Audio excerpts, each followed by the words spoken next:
Europe 1. Le grand direct des médias, Jean-Marc Morandini. Et avec nous, Valérie Damido est dans ce studio ce matin. Bonjour Valérie. Bonjour Jean-Marc. Merci bonjour beaucoup Julie. d'être en direct Bonjour. avec nous ce matin sur Europe 1. Il n'y a que les imbéciles qui ne changent pas d'avis. C'est ce qui vous est arrivé visiblement parce que quand je vous avais reçu il y a quelques temps, vous étiez un peu chanchon contre M6 et là vous les aimez, donc vous avez changé d'avis. J'étais pas chonchon, j'étais crevée, rappelle-toi. Puis pour le coup, j'étais chonchon et j'étais surtout, j'étais fatiguée, fin d'année, machin. Vous aviez l'impression de ne pas être très aimé par M6 pour dire les choses. Ouais, c'est ça. J'avais l'impression d'être un peu. De demander des trucs que j'avais envie depuis longtemps et de pas les avoir. Et je comprenais pas pourquoi. Et en fait, on en a tellement parlé, on a tellement planché pour que l'émission ressemble à la fois à ma personnalité et à la fois à la chaîne. Ce qui est pas évident parce que c'est une vraie tradition de magazine, M6. Il n'y avait pas eu de talk depuis Marc-Olivier Fogiel, donc c'était il y a quand même 6 ans, je crois, ou 6 ans. Donc refaire un talk pour faire un talk, c'était complètement débile. Donc on avait fait un premier pilote, ça convenait pas. On en a refait un deuxième. Fallait vraiment que je peux pas me trahir et je peux pas faire, tu vois. Mais ils ont voulu vous faire plaisir en même temps. Ils ont voulu vous garder, ils ont voulu vous faire plaisir. Donc ils se sont dit, on va lui donner son talk. Il y a un peu de ça aussi quand même. Je sais. Alors, il y a sûrement un peu de. Ils ont bien senti que j'étais fatiguée, etc. Mais je crois pas que tu donnes un truc à quelqu'un pour le garder seulement. Si t'as vraiment Non, pas. Ils y croyaient, mais ça a aidé. Ce que je veux dire, oui, peut-être. ça a un peu aidé. On s'est dit, bon, elle va arrêter de nous emmerder, la Damido. Je sais pas si ça fonctionne comme ça, mais une chose est sûre, c'est que si tu sais très bien et tu le sais parfaitement à la télé comme à la radio, si on n'a plus envie de toi, t'as beau gueuler. Non, mais là, ils avaient envie de vous, ça Ouais. c'est clair. Voilà. Et maintenant, ça se passe bien avec M6 ? Écoute, franchement, j'ai été super agréablement surprise parce que l'émission leur a plu. Le montage que les équipes ont fait et qu'on a fait leur a plu, donc je suis super contente. Maintenant, reste plus qu'à attendre si ça plaît au public. Alors, ça demain. s'appelle Il y a que les imbéciles qui ne changent pas d'avis. C'est demain à 17h20 sur M6. C'est quoi, pour simplifier, on va dire, c'est l'émission de Ruquier, revue et corrigée ? Juste histoire de vous énerver. On peut le dire comme ça ? Non, j'ai même pas envie d'être énervée. Mais pas du tout, en fait. En fait, Laurent, je crois que le public prenait la parole. Votez et prenez la parole. Votez et prenez la parole. Là, nous, l'histoire, c'est plus...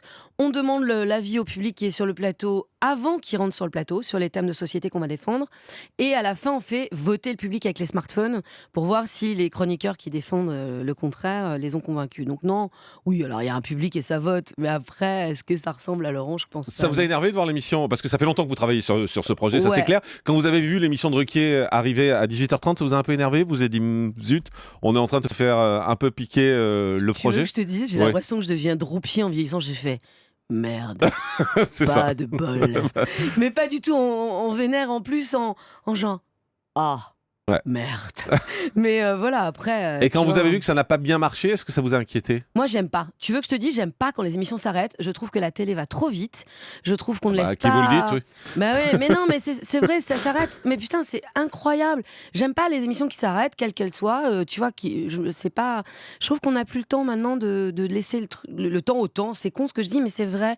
On n'a pas le temps de laisser les gens s'installer, se trouver leur programme, leurs spectateurs. Donc c'est compliqué, quoi, je trouve. Donc non, j'aime pas que les émissions s'arrêtent. Je trouve ça d'une tristesse sans nom. Là, du coup, M6 vous en a donné combien pour réussir ? 5 ? Ah, il y a pas. En fait, j'ai pas eu ça. En fait, quand on démarre, tu sais, on a démarré. Exactement, j'avais démarré moi déco en avril. Là, je démarre le 29 mars. Je pense qu'on va jusqu'en fin juin. D'accord. Et puis C'est pas si- juste 4 ou 5 émissions pour tester, non, et après non, on non, voit. non. A priori, il y en a jusqu'à fin juin. Et après, tu sais, Inch'Allah, tout ça, machin. Si ça marche, on sera peut-être là l'année prochaine. C'est quoi, ça marche ? Ça veut dire quoi ? Alors, moi, c'est vrai, personne m'a dit t'as intérêt à faire ça ou quoi. La logique veut que l'émission qui était avant moi à la même heure, Must Célébrité, faisait, je crois, 1 million. Donc, si je fais mieux, c'est bien. Si je fais moins bien, c'est très moche. D'accord, donc c'est Voilà. autour d'un million de téléspectateurs Ouais, et oui. autour de 10% de part de marché, quoi, en gros. Ah bah C'est à juste, peu près alors, ça. j'ai un vrai truc, tu sais que je ne sais pas ce que c'est. Enfin si, je sais ce que c'est, mais on n'y arrive pas. Visualise pas. D'accord, Ouais, bon, voilà. autour, Enfin, bref, en tout cas, il faut mieux que autour je d'un fasse ça. million. Voilà. Est-ce que vous seriez prête à laisser tomber Déco pour Mais ce pas talk du show ? tout. Pas du tout, jamais de la vie. Mais parce que ça vous épuise, Déco. Non, je voudrais garder les primes parce Voilà, que c'est une c'est ça. vraie aventure. Les hebdos, je suis d'accord. Je pense au-delà de la fatigue, je vais pas squatter tous les week-ends. Tu vois, les Français vont finir qui regardent le M6, vont dire non mais attends, on peut plus de la blonde là le week-end là. De la fatigue. Ça suffit. Non, Il y en a marre. mais les primes, j'aime trop ça. Puis je te jure que quand je reçois des dossiers, j'en reçois tellement de demandes de gens qui ont besoin de nous, j'ai pas du tout envie Et d'arrêter. pourtant, quand on regarde les audiences des primes, c'est un peu compliqué là, en ce Mais moment. t'as vu face à à quoi je suis ou pas? Ouais, mais enfin, en même temps, il n'y a pas un soir en ce moment c'est vrai. où c'est tranquille à la télé. Il y a des soirs plus tranquilles que d'autres. Ouais, c'est compliqué. Mais là, c'est quoi? C'est la concurrence, selon vous, ou c'est peut-être un épuisement de la formule? Non, je pense qu'il y a aussi la concurrence, il y a plein de trucs. Après, franchement, je n'analyse pas les audiences comme ça, mais on fait quand même des bonnes parts de marché. Là, on était un peu en baisse, mais l'émission, elle continue de fonctionner quand même. Quand elle est en replay, elle fonctionne. Le dimanche, les rediffs fonctionnent. Je sais pas si c'est... mais c'est dur. Hein. Et la chaîne s'inquiète ou pas?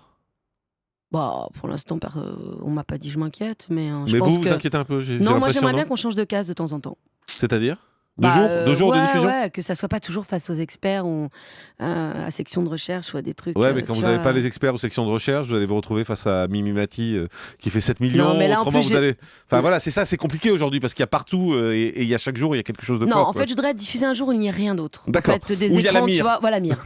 Il n'y aurait que la mire et déco. Bon, là, je ferais un 15 millions. Ça serait top. Voilà. Mais vous avez signé pour combien de temps avec M6 là? Encore un an. Encore un an. Ouais. D'accord. Donc c'est ce qui s'est passé l'année dernière. Quand vous faisiez un peu la tête, on vous a re-signé pour 2 ans. Mais moi, j'ai toujours signé de 2 ans, 2 ans, 2 ans, 2 ans. Et vous êtes bien sur M6? Bah, et tu sais très bien que si j'étais pas bien et que si ça se passait pas bien, je ne resterais pas. Je ne sais pas faire ça, moi. Je peux gueuler, je peux crier, je peux bouder, mais je peux pas faire semblant. Donc oui, là, c'est bien. Et là, avec ce talk show, c'est l'idéal pour vous? C'est le talk show que vous aviez envie de faire? Alors, franchement, je suis super Parce que c'est un fière. peu loin du concept initial, non? Le concept était un peu différent. Ouais. On était sur un talk show un peu de nana à la Christine Bravo et Froufrou. Et là, on se retrouve avec du vote, du public et des mecs. Et surtout des mecs, mais parce qu'Alexia, on aime bien les mecs. On s'est dit non. Alexia Laroche-Joubert qui produit l'émission avec vous, qui est votre copine. Hein. Bah oui. Voilà. Quand même, depuis 17 ans, vous que connaissez... je me la cogne. Heureusement que c'est ma copine. Vous êtes connue en 98, c'est ça? Quand elle était rédactrice en chef du magazine Exclusif. Exactement, c'était ma chef sur voilà. Exclusif. Et vous étiez pigiste à l'époque. J'étais pigiste et elle m'envoyait faire les sujets les plus extrêmes. Et vous étiez déjà grande gueule? Ou c'est venu au fil du temps? Non, j'ai toujours été un peu comme ça. C'est ma nature. Il y a beaucoup d'émissions de bande à la télévision, on sait. Là, on va vous retrouver avec une bande, avec Valérie Zeytoun, avec Juliette. Non, Valérie, il n'est pas là. Ah, il n'est pas là, il d'accord. devait être là, Valérie. Il a eu piscine. Mais il a eu piscine, non, il a signé un contrat avec une maison de disques et il va faire un projet qui lui tient à cœur depuis super longtemps. Je suis la plus malheureuse parce que Valérie, c'était un perso et tout, mais il a des projets lui-même perso, je vais pas lui dire. Est-ce qu'il n'y a pas trop d'émissions de bande à la télé? Est-ce que c'est pas un risque ça aujourd'hui? Parce qu'on a le sentiment que chaque chaîne essaie de créer son émission de bande avec son équipe. Tu sais, j'ai envie de te dire, est-ce qu'il n'y a pas trop d'émissions de radio? Est-ce qu'il n'y a pas trop de journaux de télé? Non. Est-ce qu'il n'y a pas trop de séries américaines? Est-ce que, tu sais, après, je crois que on m'a beaucoup parlé depuis que je fais les interviews pour la promo du talk. On m'a vachement parlé de ça. Il y a trop de talk, il y a la guerre, il y a trop de bandes, etc. Moi, j'ai envie de dire, il y a de la place pour tout le monde. Et surtout, je pense qu'un talk ou une émission de bande, c'est vraiment la personne qui l'incarne, qui va défendre ce truc. Les gens, s'ils ont envie de voir cette bande-là, cette bande-là, cette bande-là, ils sont assez grand, je pense que le public est beaucoup plus intelligent qu'on croit. Ah non, mais c'est sûr, mais c'est vrai que voilà, après le public peut avoir le sentiment qu'il y a une répétition et qu'on manque un peu d'idées parce qu'on est sans arrêt avec des émissions de bande, sans arrêt avec des chroniqueurs qui vont donner leur avis, des chroniqueurs qui parfois n'ont aucune légitimité et qui viennent dans des émissions, qui balancent et on sait pas pourquoi. Ah oui, ça c'est encore un autre débat. Nous, ils vont même pas balancer, nous, ils vont essayer de défendre leur truc, tu vois, donc... c'est sympa en même temps le travail de bande. Moi j'aime bien. Je voulais pas faire un truc toute seule. J'aime bien l'idée de, tu vois, dans des cons on est une bande, on va tous dans le même sens, on est dans le même bateau, on galère ensemble. Bah là ça sera pareil. Dernière question rapide chez Bono, la suite de Victoire Bono, ça arrive quand? Alors le dernier épisode n'a pas été encore diffusé, mais moi j'ai tourné un pilote d'une nouvelle fiction en format plutôt, tu vois, programme court, en scène de ménage. Ça s'appelle Ma vie en chantier. C'est sur toutes les coulisses de ma vie, pas le truc du tout égocentrique. Je suis pas Kim Kardashian les gars, mais plutôt des conneries, les galères, les looses totales qui m'arrivent avec mes potes, avec ma famille. Et c'est un programme court. Ouais, et avec les gens du chantier. D'accord, et ça arrive quand? Bah alors là, écoute, je ne sais pas, demandons à la voyance, il n'y a pas une meuf de l'horoscope sur Europe 1? Allez, non, il n'y a pas une meuf. Ah oui, il y a une meuf d'horoscope ou pas? Si, tôt le matin, oui. Oui, qui s'appelle Muriel Siron. Allez. Le grand direct des médias, Jean-Marc Morandini.